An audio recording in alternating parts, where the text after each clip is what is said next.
Hi, so in this video we're going to be talking about what you should do if you want to be a therapist and you already have a PhD in psychology, but that PhD doesn't enable you to be a practitioner, which, by the way, all PhDs are that way, at least in the UK. This should apply also to people who have international PhDs in psychology, so the principles will still apply. So if you're interested in becoming a therapist but you don't have that background, then stick around and I'll let you know if it might be a desirable option for you to do a doctorate in counselling, psychology or clinical, and if there are any other options available to you. Hi, I'm Marius. I'm a second year counselling psychology doctoral student in London, and on this channel we talk about psychology and anything I think you might find interesting or useful. I'd appreciate if you stuck around, subscribed and liked the video. It really helps me out. So let's get right into it. If you have a PhD in psychology, obviously you have an interest in the field, and a lot of people implicitly have an interest in mental health. So if you do neuroscience more purely or cognitive science, you might not have that interest, and if your PhD in psychology is in that area, I would then say, okay, is it in addition to an interest in being an applied psychologist in the sense of being a therapist, or do you actually want to keep using your neuroscience, cognitive science elements, in which case this PhD might be good enough alone.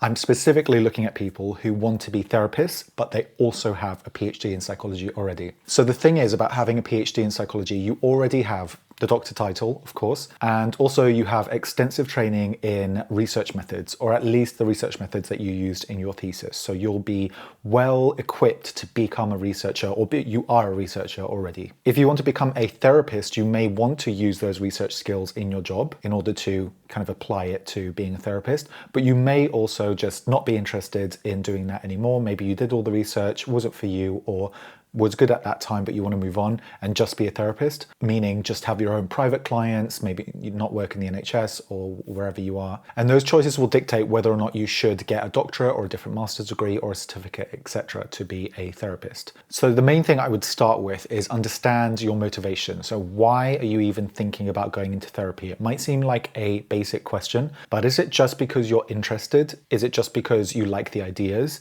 Is it just because you like thinking about people in that way? You'll have to look at all of that and decide, right, does that mean I want a career in it, or could that just be an interest of mine on the side and I could just be a psychology researcher that looks at mental health but isn't a practitioner? Or is it like, no, I actually want to sit down with people and be my own practitioner, have my own clients or patients? That will really dictate where you need to go. So if you've decided, right, I know I want to sit in the room with people and help them as a therapist, in that case, you will need further training. As far as I'm aware, no PhDs in the UK qualify you to be a therapist because they're Doctor of Philosophy degrees. They're about the creation of knowledge, and knowledge for its own sake to some degree.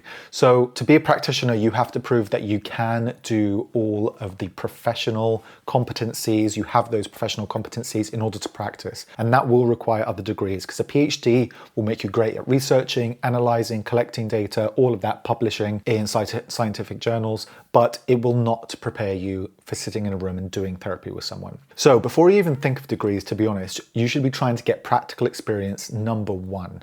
If you've decided I want to sit in the room with someone and do that work, you should try and get as close as possible to the real thing before deciding on doing more studies. I think a lot of us are afraid, have this kind of imposter syndrome that we're too far away from the goal that we want, and if we do more and more degrees that we'll just feel good enough, and then eventually we'll be like, oh, I'm totally ready for that job. Spoiler alert, you never feel like that. You're always going to feel like a little bit de-skilled or not ready. It's about pushing your boundary each time and not banking on a degree telling you that you can do it already. Now, you will eventually need a degree, I'm not discounting that, but what I am saying is try and get a really close experience to what you want. So if you wanted to be a therapist, try and intern somewhere where mental health support exists. And it might not mean that you're allowed to see people one-on-one, but you may be able to co-facilitate a group that's therapeutic. You may be able to train in-house to a certain degree. I did that as part of an internship, and there was some training involved, and then I got to see clients before I ended up getting on the doctorate. So that, I think, is the number one priority you should have, is get the experience first to understand what it is about that work you enjoy and if it is actually for you, because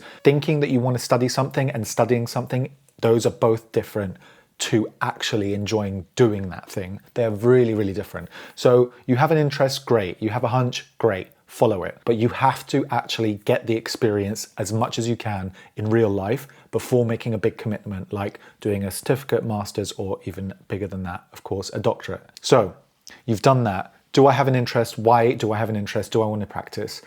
If I do want to practice, I want to get as close enough to experiencing that thing as possible. That will also put you in good stead to apply for the actual courses anyway. Then start looking at the courses. Now, when you're looking at the courses, don't go straight to doctorate necessarily. If you know that that setup works really well for you, then go for it. Why not? You'll be a double doctorate, which is great. I think it's a lot, it's many, many more years of training that I think you'd need, really. If it works for you, go for it. I know people who've done it and it works for them. But you may not need to. You may just need to get a master's degree or a postgraduate certificate in order to be accredited in the way you need to. So what kind of accreditations do you need? To be honest, this really depends on the type of therapy that you want to do and the types of people you want to see.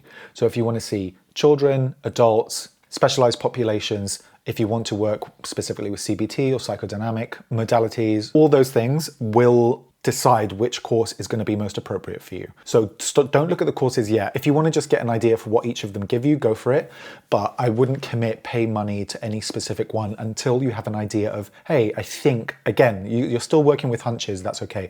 I've got the experience, I liked this element of the job, I liked working with these types of people, and I like working in this kind of way. Those will all be clues for you to go and then say, what kind of course will equip me to do work like that? I work with kids, work with elderly populations, work with adults with eating disorders or whatever it is. Those things will guide you to which kind of course to do. Now, which accreditation do you need? There are no specific ones that are, on the face of it, better than others, as long as they allow you to practice in the UK. Now, there's BACP, there's BABCP, there's UKCP, there's BPS, etc. The list goes on. I would, again, stop looking so much at the papers that you're going to get and all that. Is try and figure out, what do I want to be doing? Let's say you're going to fast forward in 3 years and whatever course you decided to do would be over. What actual job would you want? And work your way backwards from there. That's going to tell you what kind of course you want. If you go in too quickly to the type of course that will give you an accreditation because you think it's quicker or because it's got prestige, etc., you might end up needing to train again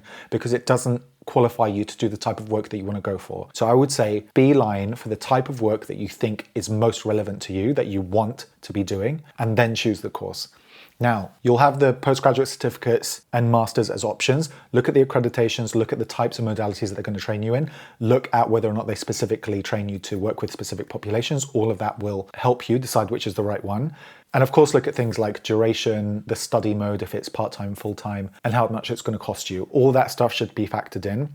I think the doctorate options, clinical counselling, choosing between those two is a whole thing of its own, and I'll do a separate video on that. But let's say you want to go all the way up to the doctorate level and you're doing PhD and another doctorate in clinical or counselling. I would really ask what gap you're trying to fill, right? Because you may already have a lot of research skills that you're going to do again as part of your doctorate that you may not need. You just need the professional element, the competencies that enable you to be a professional and be in the room with people and keep them safe, work ethically and all that stuff. So you need all of that. But I would just say, if you already have a PhD, what is missing that a whole new doctorate is necessary to fill that gap? That may not be the case. I think you might assume that you have a big gap and you may not. So if you really think that you will not be able to get that level of training in that type of research methodology, let's say, without doing the doctorate, go for it. It will probably be very expensive in some way, either in money or in time. And again, that's the difference between clinical and counselling in terms of training for the most part in the UK. But really, it's the time cost. I mean, you can't get time back. You can earn more money. So you really have to think about if it's worth that level of investment personally to go for either of those courses. Now, having said that, master's degrees part-time can be 3 years, 2 or 3 years. So you may end up training that long anyway, but the intensity of a master's might be a lot less it's probably going to be a lot less overall, of course, than a doctorate. And that might enable you to do extra paid work alongside that training.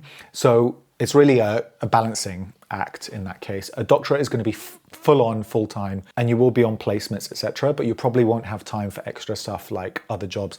I know people on my course who do have jobs in addition, and it's incredibly difficult to have a full-time doctorate going on, have placements that you have to do as part of that doctorate, and then, because those first 2 ones do not pay you, then have to do a paid job in addition, and it may or may not be relevant to psychotherapy or the field that you're going into, but at least it pays you. So it's a tough route, okay? And if the doctorate route is the right one for you, go for it. And I'm really enjoying it, so I do encourage people, if it's the right choice for them, to go for it. But just beware, it's a huge investment either way. So if you have a PhD, make sure you're asking yourself what gap is left, and is this doctorate the best way to fill that gap or not? So hopefully that will help you think about this a bit more. If you have any more questions, put them below, and I'll see you in the next one.